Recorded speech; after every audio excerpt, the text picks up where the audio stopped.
Okay, Katie Nation, let me talk about this man in the studio right now because I got to shout out to my homegirl, Elka. We have been trying to conduct this interview for a few months now, and I finally got him in the studio.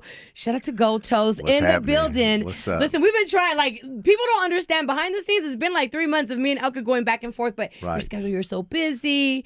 I'm just thankful that you made time to stop by today, and you were at Arcade's 40th. I know you had a blast. No, it was nice. Everything was beautiful, man. Nice, and it was eloquent. Yeah, man, it was personal. Really, but that's what we wanted. We wanted it to be intimate and just very authentic. And then you had some of the actual fans there that you guys invited, so it was nice, man. Yeah, we mixed some fans in with some, with some artists and their people. But I just thought it was a great event, very intimate to celebrate Katie's 40th. Tacos were hella good. All right, let's talk about it right now, though, Gold Toes. Being the founder and the creator of Black and Brown Entertainment and GT Digital Distribution, what motivated you to establish these platforms in the first place when you first started? Well, basically how I grew up in San Francisco, we grew up black and brown. I grew up in the projects, so I mean, I grew up in a black neighborhood. So when I created my label coming up in the rap game, we created that name. And when we made Black and Brown, other than just saying Black and Brown Entertainment, when I started putting it on paper and people read it, Black and Brown Entertainment or Black and Brown Records on T-shirts, it was a power, and it was felt throughout the Bay Area. Right. And so it when get close to home. So it's like when you say something, but when you read it and you see it, it's like, okay, we see it, and then you hear it. What does it mean to you? Like, you're the first Latino to run and own an independent label. Mm-hmm. Like, how amazing is that? It feels good. I mean, does it feel like the weight is on your? There's a lot of weight on your shoulders. No, because I'm seasoned. I've been doing it for 30 years, so I know all the ins and outs. My main thing is I communicate with people. I always stress that I communicate. I'm not the guy I'm gonna be running from your phone call. No, I'm gonna be getting at you. You're gonna be running from my phone call. You know what? I just told my team communication is key, right? Yeah, communication is everything. That's what has been my pillar to all my business is being communicative. I get kind of irritated if somebody can't communicate with me. It's like, especially if I'm trying to push them. Thank you. It's like, come on, man, I'm putting money into you. You better communicate. Or if I'm not putting money into you, I'm trying to help you get on and, give you some advice. We have a lot of Latinos that are watching this interview right now, and every time I interview, I always keep in mind of our viewers that are watching. What are some of the challenges you face when you were starting and running this label? Because there's a lot of, young Latinos out there that are, creating their businesses and their brands. Off top, drugs, gangs, crime, being a criminal, you know what I'm saying? Thinking you want to live what the song say or what your artist say, because we in gangster rap, so there's a that's certain. Kind of hard though. They're living that lifestyle. Yeah, when I was coming up, you had a date, you gonna get tested. You got to know if you talking about it, you got to be about it, or we don't believe you. Right. I don't believe you. You right. feel me? Now it's a little different. IG, all this is, and not saying that's the way to go, but there is a market for that, and. That's how I came up in the gangster rap game. So, there's code, there's ethics, then you got the gang banging going on, so these are downfalls, though, at the same time, because you're going to either go to prison. I have artists that died. I have artists that are doing life in prison. I have artists that are still struggling with the street code. You know what I'm saying? Now that you spit that, you're going to have to live by that, and they stuck, and then they put themselves out there. And there's a lot of dynamics that go with that. I'm sure that has to be hard, because if you grab an artist and that's where they come from, that's why they were able to write, those rhymes and those lyrics. But at the end of the day, when you're an artist, it's time for change up. It's time, you know what I mean, for a build up. And we do have artists. Let's get now. We talked about gang and crime. Let's talk about the artists that talk about drugs. You got artists pilled out, dranked out. You know what I'm saying? What I'm saying, they're good, but you can start looking at them like there's artists right now on IG. They're popping, but you see them, they're like, this dude looks like he's like a zombie. Right. And people look up to him or to them, and I'm not here to judge, but to me it's something that people need to, it can be a downfall for you. You can OD.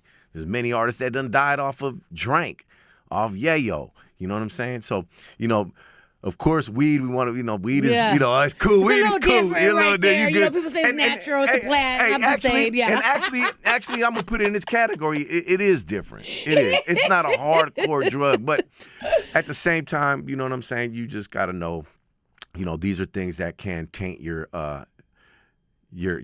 future. Right. If you don't have a control on it. You feel me? And there's so many talented artists out there. And even smoking weed, if you smoke too much of anything, period, is gonna be bad. So if you smoking too much weed, you trying to run a business, you can't think or you forgot, whoop-de-wop. Knock out, fall asleep on the couch. Your breath stank. Why you talking to me? Oh, I hate that. Don't come talking to me with your stanky weed breath and smell like, come on, bruh.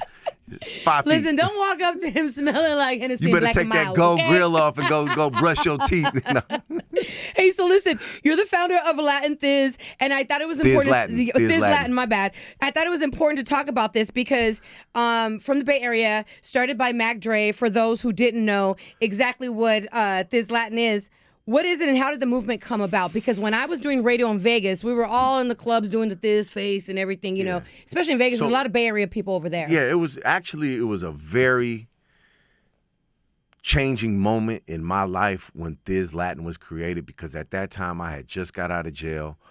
I was actually about to give up music because, my funds were low from fighting this last case. I spent so much money, and once again, I'll go back to gangbang and crime was a downfall for me. And I was like, man, okay, I'm gonna start. I was like thinking like I'm gonna go back into this. Money ain't as high. Right. We gonna go back. Talking that we in the streets with it. We gonna be spitting it. You know what I'm saying? So I'm like, I was kind of I had a downfall. I literally got out of jail. I remember I had assets, and I remember, and I literally had like, I'm gonna keep it 100. I probably had like $10.72 to my name. Shut up. I ain't gonna lie. I broke down and damn near cried in front of City Hall in San Francisco. I'll never forget. I was sitting there, I'm like, I really was like, I cannot believe this. I'm up here, was up. I had a couple hundred racks. Now I'm down. I'm because I had to pay to be right, to be free. Anyway, long story short. Couple days later after that, I get a phone call from Kilo in Miami from Thiz Entertainment. They're like, Toes, we want to have a meeting with you. And I'm like, okay, come on. So I went to Oakland. We had a meeting. It was in the studio. And they just looked at me. They were like, they didn't know what I was going through. Right. They was like, you go, Toes. I'm like, but I love the fact that they didn't know, because you always kind of hide they that didn't know. You bring in they business. Didn't know. Yes. They didn't know. You know what I'm saying? And I remember that $10.72. I don't know if it was actually, but I remember counting, and it was $10.72. Anyway. Okay. I might have had money coming here and there, but I was just tripping that day. Anyway, long story short, they sat down and they were like, man, we want you to do the same thing you did with 17 Reasons, Black and Brown. And this is after Mac Dre died, with Thiz Entertainment. We want, and we're going to give you studio, all the artists on Thiz, and beats, everything for free. You just put it together with your Latin artist. And what were you thinking at that? I was like, this can't be true. Like, right. You gonna give me Kick What's Sneak? the catch? You gonna give me Fab? What's you the gonna catch? give me Doobie? I get Mac Dre verses. I get top of the line beats. Right. I get the studio for free. Like, hold on. And they was like, nah, it's good. Miami and Kilo, my brothers, man, I love them, man. And I was like, okay. I was just like, okay. So they was like, okay, done. Go to work. Boom. I went to work. Everything they said was 100 to the T. And hold on. They didn't even want no money. Go make it. Get your money. What? We don't even want no money back. We don't want no money back. They just do it. Do what you do. So I made 17 with a Thiz, the compilation. If you look up 17 with a Thiz, you can see the whole Bay right there. Right. You know what I'm saying? It was a monumental album. We had Who Rocked the Party was a hit single on there that I made with Jimmy Roses. And from 17 with a Thiz and that conversation, I created what is now. Let's see it. Thiz Latin. Come on. Thiz Latin. Yes. Thiz Latin Records, you know what I'm saying? So we did that, right? Hold on. Put my shit back. So we did Thiz Latin. I went and got a deal with Walt from City Hall Records. And mind you, I made that album. Once they did that, I got to work. I started making it happen. During me making that album, I was already talking to Walter. I set up a big deal. I said, look, I want to start this label, Thiz Latin Records. Same thing, Toes. Get your money. I made the deal. I got a big old chunk. Right. I shot some back to the Jefes, my folks. They weren't even asking for it. They was like, man, we ain't even tripping. Good. Right on. Right. And from there, I started rap. I got a good amount of money, and every single dollar of it, didn't put nothing in my pocket. I put it all into the rap game. I got 5 rap Thiz Latin vans. Yes. I got the vans, wrapped them up with different people's album covers. I put out about maybe I think we did like about 11 albums, 12 albums, and Thiz Latin was created. Once Thiz Latin was created, I moved to Texas during that time, around 2010, I want to say. I moved to Texas, and I still had Thiz Latin was doing good, and that's when my mind started saying, well, you know what? I'm going to start creating chapters, and that's when my digital distribution company was very still young. It was about 5 years. It started in 2005, but it was very hard for me to get clients because record labels and artists looked at me as like, why would I give you my album? You're just like me. I'll go to IOTA or Ingrooves or whoever at that point. I'm like, nah, come work with me. You know what I'm saying? I'll teach you the game. It was harder for me. So I was like, you know what I'm gonna do? I started traveling, and this is when Burner came out. I used the Thiz Latin chapters, and Thiz Latin helped Burner. And Burner was a big part of establishing chapters because as his motion was going, Thiz Latin motion was going. I started going to Kansas City, Omaha, Nebraska, building chapters, Denver. I built up 37 chapters. I had New York, the Bronx, Thiz Latin South, meaning New Mexico, all these chapters, right. all over the Oregon, country. All over the country, yes. Oakland, San Ho. I built chapters, and what it was is, you would be able to use the stamp. You got a coach in the game with me. I'ma stamp you, but not only that, anything up under that Thiz Latin with that stamp got to go through distribution with GT. So that's built the GT digital distribution with all the nationwide. And what that did is allow those people that were in charge of those chapters to bring other record labels to them to do distribution with us as well. So like, it took years. Ain't nothing was built overnight. I mean, I've been doing it now relentlessly. It's 23, so like 17. My lucky number, 17. 17, yes. About 17 years on distribution. I wish that you had a camera following you when you were on the steps of City Hall with $10.72 oh, man. from this point on, so you guys can actually see all the work that really goes behind the scenes. You know what? I swear, I never forget that. Yes. I never forget that moment, though. I remember I got in the car, and the reason I did it, I had to pay for the meter. And I was like, damn. And I'm like, damn. And I got in the car, and I cried. I sat in the car, and I literally cried. And I was like, and I remember I have this emotion. It's just like when I make music. It's just like when I want to do something in the music game. I get this burn in my chest where I'm gonna do it. I'm gonna make it happen. It's just like if I go to a concert and I say I gotta get backstage, I gotta find that guy, I gotta get a picture and get his number. I get it done. Right. It's just I've always been like that. It's something inside me. So, man, it was actually, but it came to me like the Kilo and them, they just came to me. I don't know love what it it was, though. But And now let's talk about this because you just dropped a remix of Bay Area flavors, Too Short, Burner, Jenny 69, J Dig, working with Short.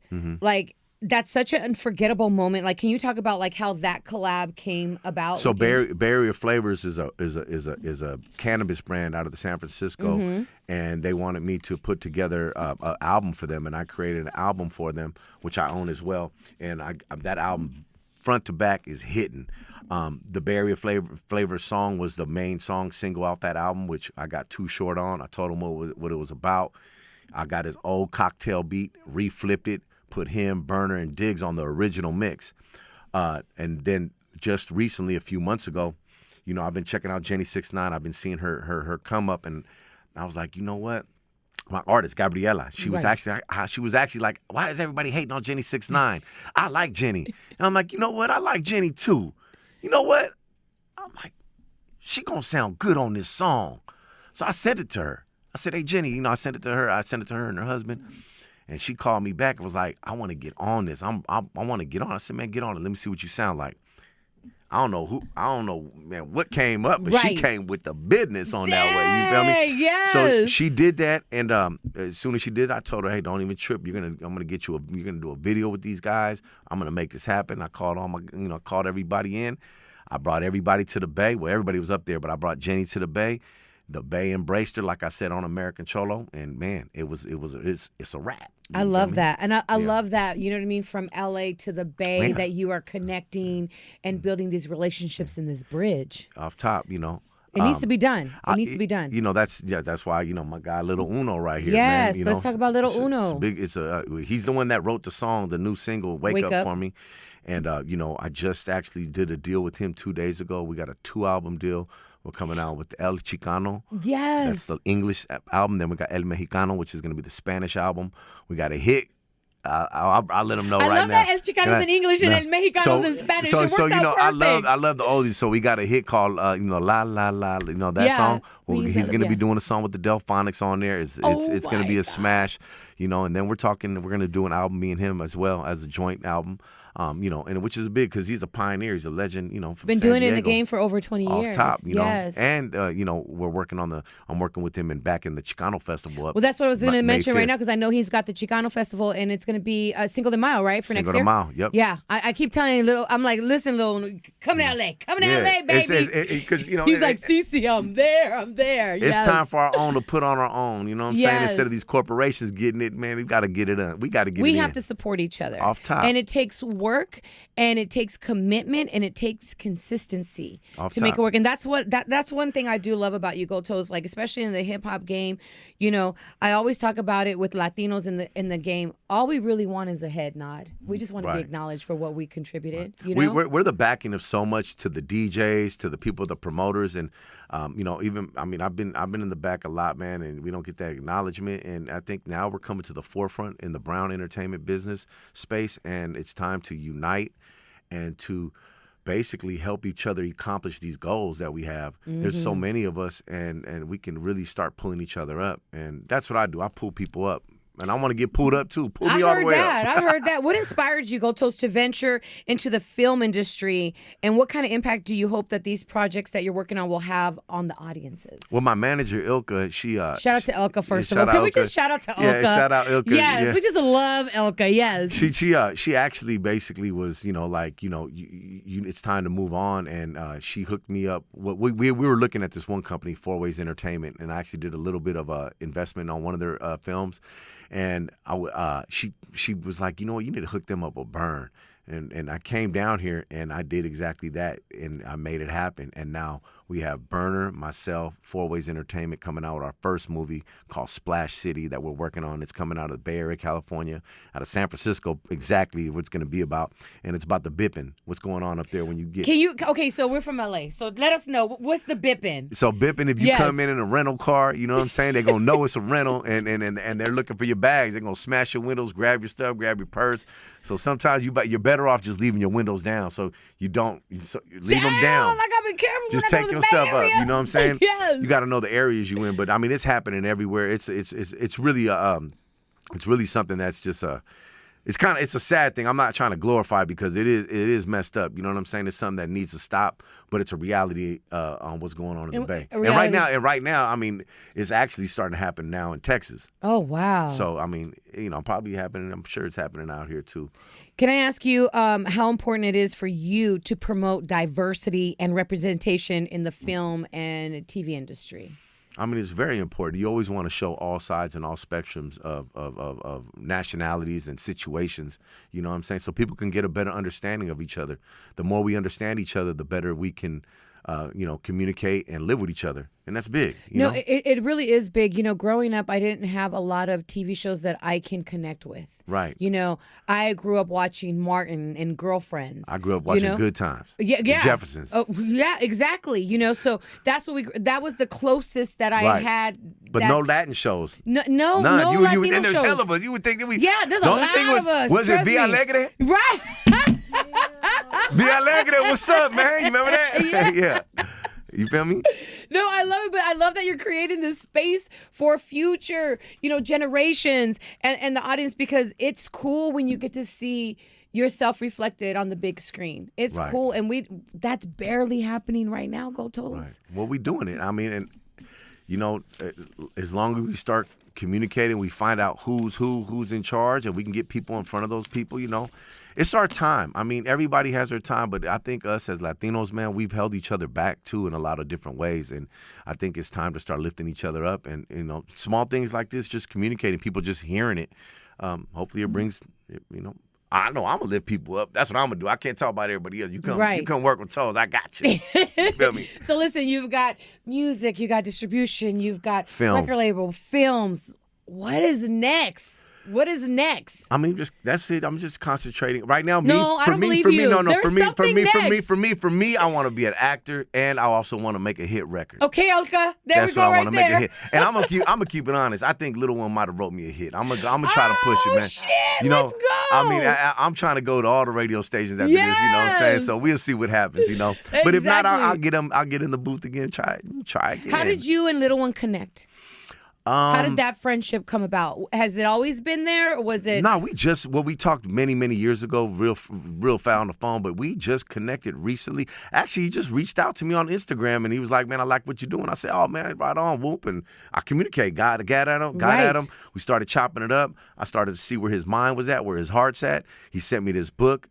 Started reading the book. It was some real positive stuff, and then from there, it just like peanut butter and jelly. No, it works well. You're both about the culture, Little One, Little Uno. I know him as Little Uno. I always call him that. Has always been about the culture. You know what I mean? And our culture as well. Right. Especially in the hip hop game. So it just works. It's like you said, peanut butter and jelly. And then like I really started getting into his music though. When I started I called him back. I'm like, bro, I didn't know you rap like this. I'm tripping. Like I didn't know you that guy. You the man. and then I heard the one song. I'm like, bro, I got to get on that song. He was like, I'm writing it. I'm like, you got that. Boom, It's already done. Here, do it. I said, man, I don't think I can rap fast like that, though. He's like, no, you could do it. You're gold toes. I heard that. I said, man, hold on. Because, I mean, really, I'd be like, man, I'm a kind of a, I didn't think I could do it. But when I start, I did it. And I did it to me. I think I did a great job. That's awesome. I love that. And it's like you said, it's all about uplifting. You know what I mean? Yeah. And like you're on him like, hey, that verse. I'm on him with, hey, Chicano Fest in L.A. Yeah. You know what I'm saying? I told him already. I was like, come on, we got a lot of Chicanos out here Chicano in the City of Angels. It could be huge. I think it'd be everywhere in every city at Well, I heard it was a success in Las Vegas. Yes. I heard it was a huge success, and I think that's awesome. And I love seeing, our people grow with so many things. I just want to say thank you because I've seen you move in the industry. Elka's my girl. We speak about you, and just everything you do is admirable. And the reason I was in L.A. This last time I was working with PV Jobs, and they invited me out to come talk at the college to all the students about entrepreneurship. So that's another thing I like to get into, educating people, just giving them that spark plug, something they need to hear. When do you have time to just relax and just what I'm saying? I mean, honestly, I've been relaxing a little bit. I kind of went on a little hype this last 3 weeks, man. I be chilling, man. I got my pool and everything, Sometimes you have to regroup. Yeah. No. I honestly, a day with Gold Toes is really me just going to my office 9 to 5 and then going home. That's my real day. You might see me on the gram here and there, but when I go on the gram, I go hard. If I'm traveling, you gonna see every move. I make it look good. Like I'm supposed come to. on, yes, you be out there. Yeah. I'm just like, where is he at next? My main thing now is just really eating healthier, drinking less alcohol, and drinking a lot of water. Health is wealth. That's it. That's where I'm at right now because I want to be, when I turn 60, I want to look like I'm 40. Hey, you know what I mean? I'm not mad at that either. And we also learn from our parents' mistakes sometimes. You know what I'm saying? Yeah. Them doing some things, diabetes runs in my family. All of ours, so, it's all about health. But I just want to say I appreciate you being here. Wake up. Make sure you guys go ahead, watch that video. Shout out to Jenny69. Yep. Shout out to Lil Uno. The video's Bay Area flavors. That'll come out on the top of the year. I'm going to give you a lot of sneak peeks. So we're doing the video tomorrow, and Jenny69 is going to play my girlfriend in the video. Oh, my God. And my guy Guap is going to be filming the video, so it's going to be big. Well, I got to shout out Guap City Productions. City Productions. He's the best out here in Los Angeles, from Snoop Dogg to Warren G to Exhibit to Gold Toes. Let's go. And Little One's going to be playing Jenny's brother. We're going to have it's going to be. I love it. It's a family affair. Let's do it. That's how Latinos do it. Yeah, filmed right here in L.A. And before you leave, though, K-Day being the first hip-hop station in the country, celebrating 40 years. And I know you're from the Bay, but you know what these call letters are and what it means. What does K-Day mean to you, though, being from the Bay Area? It means the authenticity of hip-hop culture. Yes. And radio. Mic drop.